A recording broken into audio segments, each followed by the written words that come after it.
Eccoci qua con Nicola Grotto, oggi in panchina e volevo partire proprio da qua. Vista dalla panchina, come ti è sembrata la partita e come la si vive in panchina? L'ho vissuto male, nel senso che speravamo tutti in un risultato positivo nei 3 punti, però è finita così. Ci è mancato quel pizzico di cattiveria agonistica probabilmente. Ma Poi contro io, queste squadre diciamo che più passano i minuti, più si fa il loro gioco, nel senso che loro lottano per un punto, quindi così.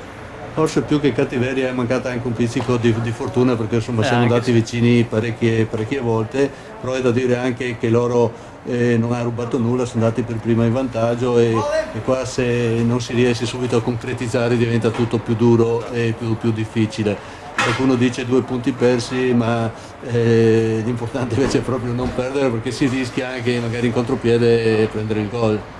Sì, secondo me sono comunque 2 punti persi perché a mio modo di vedere abbiamo una squadra più forte ed è giusto che puntiamo insomma a qualcosa in più, Sì, ecco. è quello che si stava dicendo prima col mister, perché abbiamo le ultime 2 partite fatte in casa, se escludiamo quella sospesa per campionato per questioni meteorologiche, 2 pareggi che valgono meno di una vinta e di una persa, che portano a casa 3 punti, però è un calcolo difficile da fare questo. Sì, dai, si muove la classifica, quindi non è proprio negativo, ecco, insomma, diciamo. Allora, andiamo un po' sul personale, nel senso che tu sei in panchina, penso che tu abbia voglia di giocare.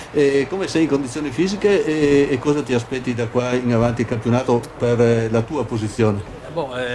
Fisicamente abbastanza bene, insomma, ho fatto 2 mesetti buoni fermo per un infortunio, quindi adesso sto riprendendo la gamba, sto riprendendo un po' i ritmi e mi metto a disposizione, mi auguro insomma nelle prossime giornate di essere... Tu sei a disposizione di essere a posto Sì, sì, fisicamente, sì. cosa avevi avuto di preciso? Una rottura del legamento della caviglia.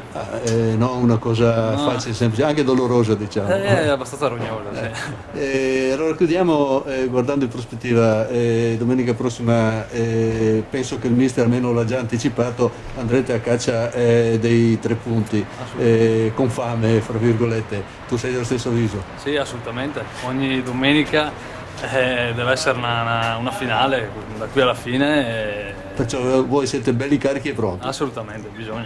Bene, grazie Nicola. Grazie a te, ciao.